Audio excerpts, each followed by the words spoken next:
this is not your father's Warhammer quest, because your father didn't have one. You were the one playing Warhammer quest. You're in your 40s now, and this is, wow.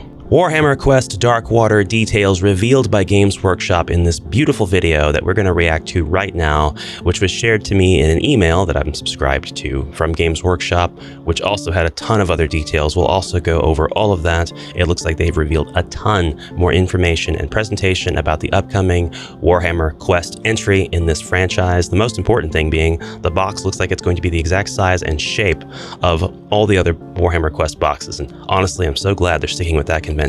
What a beautiful cover. Not a single trace of AI. One would hope. Games Workshop definitely has the money to pay accomplished actual soul artists. But check out where they skimped on the logo here in the lower left corner. We've got the Warhammer Quest banner, but only a single skull now, whereas our actual name of the game has no such flair, so to speak. But that's okay. We have people on the cover that look very much like they are from the beautiful yet ugly, constantly warring world of the old world, but they are not. This is set in the Age of Sigmar era of Warhammer, and these are, as much as they really look like old world archetypes from the Age of Sigmar. This is set in the Jade Abbey in the Mortal Realms. Enough of that. This video is only 38 seconds long. Let's get to reacting. We have close-ups of the miniatures, beautifully painted. I don't care what anybody says or thinks. The Games Workshop painters, they definitely have a style, especially when it comes to their shading, but my gosh, they are such good, accomplished, perfect painters. I wouldn't mind having all of my minis painted just like this. And whoa. We'll get a better look, or another look rather, at some of these guys. But we have here, I can't remember what these guys are called. They have a very gross name. If it's not clear to you at this point, this is a very Nurgle-based expansion. Papa Nurgle's time has come. It is Nurgle's turn to be the big bad or at least his soldiers will be the big bad in the Warhammer Quest series of games. These guys are big. It's kind of hard to tell from this picture, but they are two of the larger miniatures in this box. Then we have the Pestigors. This guy looks amazing. His sculpt is fantastic. And yeah, I would commit atrocities and crimes to have this level of painting skill, 100%. A lot of airbrush action going on here. One can be certain of that. We have these kelpies, these sewer kelpies. That's not what they're called. We'll get a look at them later also. I'm sorry, it's just there's so much and it's going by so fast. We're 8 seconds into the 38-second video. These are basically the Chaos Warriors of Nurgle. Onward, and then we have the common mobs. These are the people who are just now getting into the pestilence life. Hashtag pustules. Gang. Onward we go.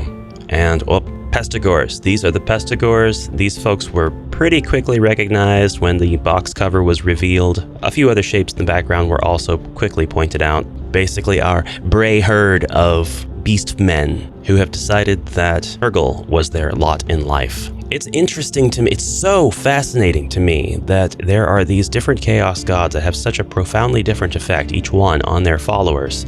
And then you have also so many different kinds of followers. You've just got like the general populace, you've got the chaos warriors who are like chaos undivided, and generally they have their own very unique silhouette and their own unique presence on the board, and they're very dangerous in their own right. And then you get them flavored with the taint of chaos from one particular god, and they just take on a whole different flavor. It's like, I love peanut butter and I love chocolate, and this is an ice cream that has both peanut butter and chocolate. It's a terrible comparison. I'm going to stop now. We're going to go on to look at one of the bosses in this box. Yeah, and we won't stay too long on that, but we have heroes in this box as well. We won't pause on these guys. There are 7 of them all together. 7 of them. Let you pause the video if you want to see them. We're going to look at static pictures, and then we have the most profound changes of all presented here. We have a book of quests that opens up flat to allow us to play on our table, and we have hex grids. Deep within the verdant wilds of Garen, something evil is festering. The Daemon Prince Gelgus Pust, the Prince of Sores, has laid claim to the ruins of the Jade Abbey, within which lies the source of the Everspring, a bounteous well of life energy linked to Lariel, the Everqueen herself. Only a diverse band of heroes have skills and determination to journey into the labyrinth of the Jade Abbey and stop the corruption. A thrilling cooperative dungeon crawler for 1 to 4 players set within the Age of Sigmar, Warhammer Quest Darkwater is a brand new boxed game designed to be replayable over and over. You'll pick a hero, open the 38-page lay-flat map book to match your chosen scenario, and use miniatures, cards, and dice to battle for the fate of the Everspring. It's very much worth pointing out that this is a 38-page book with 18 maps. Once you have your book laid out, the maps take up both of the pages that you have it opened up on, so 18 of those. But the maps are reused across different scenarios throughout a given campaign. So you might have one map where, actually this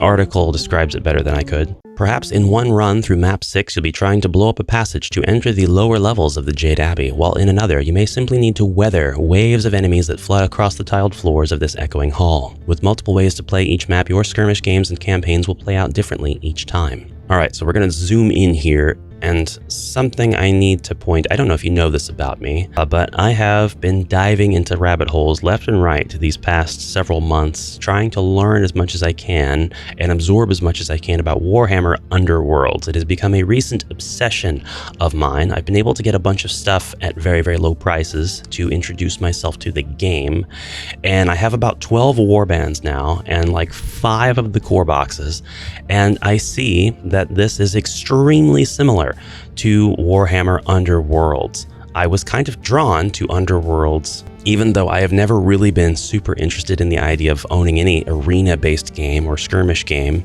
I kind of wanted Warhammer fantasy battles like the 3rd edition, or just for the miniatures and generally just to have it and be able to create dioramas and stuff, not necessarily to play it, although if I had the right people around, I'm sure I could be convinced to play it. A rousing 6,000 point game that's going to take 6 months to finish.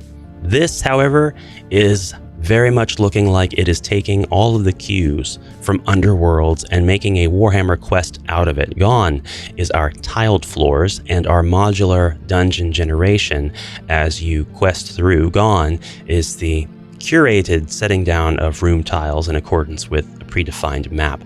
This time we have hexes, and we have 2 pages that open up, and that's your setup. It's done. All of the heroes will be able to see where the quest could potentially go. You won't be able to see the specific events that you're going to draw when you draw cards to generate the activity that's going on in the scenario, but you can definitely see the baked-in statuses of the different hexes on the board. And you'll be able to see that these are the same every single time. These white outlines indicate an obstacle. The red outlines indicate a trap, maybe, so to speak. The yellow outlines, it look like they could actually be spawns, but they could also be other kinds of traps. Objectives, whatever the case may be, and you've got your iconography along the top of this map as well. That kind of insinuates maybe turn order. There's definitely a time tracker. Whatever it is, rest assured, they've got the formula nailed down for this. But it's a lovely presentation, and I'm actually pretty excited. I love sticking to time-honored traditions. I really liked the grid of tiles, squares that were in previous Warhammer Quest games. You know that I love roll to move, dungeon crawl, hero quest. All of that is right up my alley. This is the first time that I've seen a dungeon crawler utilize a hex map, and I'm certain that it has been done before in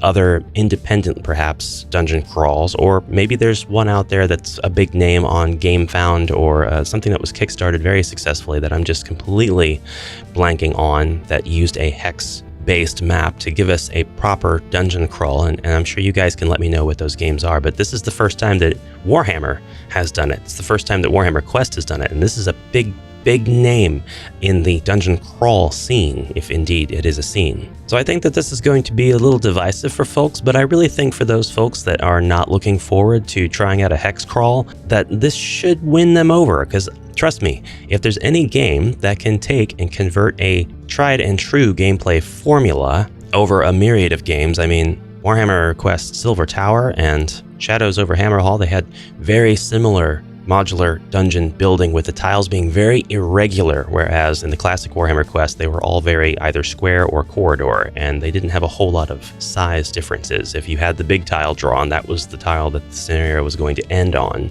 Anyway, before I go off on another tangent, if anybody can get that formula, which they've pretty much nailed down into a good game system and have used it many times, demonstrably proving that it works, into a hex grid, although it may seem highly experimental, I do trust that Games Workshop can do it, and I actually am very excited to see how this is going to play out, especially since I am kind of a Warhammer Underworld enthusiast. I need to play a few games. I need to get a few games under my belt. As of the time of this video, I haven't played any of it because I haven't assembled the miniatures yet. I've assembled some, but I want to assemble a lot more before I start doing videos on it. You guys don't want to see videos of just like sprues, unbuilt sprues, do you? This new Warhammer Quest game is quick to learn and easy to play, perfect for game night with your friends and family. Simply pick your heroes and jump into a 30-minute skirmish against the disgusting followers of Nurgle, a perfect bite-sized chunk of gaming for tempting friends into another session and another, and hey, why not play a whole campaign? If you want something meatier, you can play through the whole story in about 10 to 14 hours over multiple days, or one marathon session if you bring plenty of snacks. These campaigns are thrilling 3-act adventures through the infested ruins of the Jade Abbey, where you'll play through multiple scenarios, unlock new heroes and rewards, and eventually test yourselves against the loathsome might of Gelgus Pust. Victory isn't certain, but you shouldn't let loss put you off. Campaigns are designed to be replayed, and because you only use a portion of the cards on offer each time, every playthrough will be a unique combination of heroes played, encounters fought, events overcome, and rewards looted. It wouldn't be a Warhammer Quest game without loads of awesome miniatures, and Darkwater contains 49 plastic push-fit models. Our 7 heroes are a varied bunch, each with interesting backgrounds and unique powers that make them suited for their quest. So we've got Edmark Valoran, the Manticore Knight, Bren Tylus, the Renegade Saint, Inara Scion, the Cleansing Blade, and I particularly love her sculpt. Drolf Ironhead, the Grizzled Explorer. These are the 4 that you'll start out with, but you actually unlock the other 3 through play. And they are Kelthenor, the Forest Prince. Look at this is a playable centaur, or whatever Warhammer calls their centaurs. Drasher Vorn, the Rampaging Beast. He's from a tribe of shapeshifters trying to stop this curse that's slowly turning him into something he doesn't want to shapeshift into. Look at his mace, it's clawed. That's so cool. Did the curse transform his mace? And Jacobus Vine, the Jade Wizard. He's got a sickle. He's got a twisted vine that has become a staff with a spiral at the end. He's got an owl with really long ears, and he has this viney esper fox thing. It's vulpine, it is a fox. Then we have the enemies. This is Gelgus Pust, the Prince of Sores. The video does a great job of showing him off. He is disgusting. Belga the Cyst Witch, and Molgoth the Cleaver, as well as Shaman Foulhoof. Yes, this is the awesome beast folk that was showed off in the video. Highly impressed by its design. The enemies include the Cankerborn. That's what these 2 giants are. They're rare daemons created when hideous violence is conducted against the land itself. Creatures twice the height of a plague bearer, clawing themselves free from the churning ground. These are Blight Templars, mighty mortal champions of Nurgle who have willingly absorbed disease and pestilence that would destroy a lesser man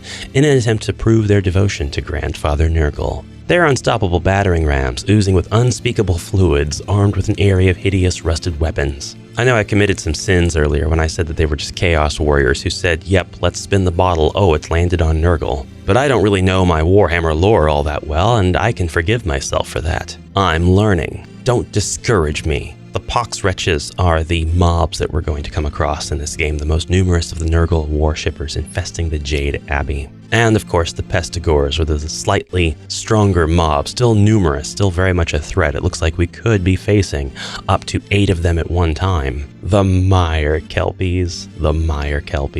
I kind of like Swamp Kelpies. I like what I called them. Beyond the miniatures, you'll find a set of 14 Warhammer Quest dice, the 36-page rulebook, that's not too bad, a quick start guide, 61 cardboard tokens, 12 card deck boxes for storing your progress between sessions, and 341 cards that cover everything from abilities, statuses, equipment, rewards, events, and act-specific surprises. So I'm actually super stoked, very excited, and I can't wait to get more of this. I don't think I need to have any more previews or sneaks or anything like that. I'm just ready for it to be out so I can open the box and delight at everything within. And if you're hating on the hex grids, I understand you, but give this a chance. Just give it a chance. And yes, I'm well aware that you just don't get the modularity, you don't get the same type of diversity out of the gate that you would if you were doing all of the same thing with all the cards and events and settings and sessions and scenarios, but applying that to a modular dungeon tile system that you build out as you play with the gates. I get that. I understand that. But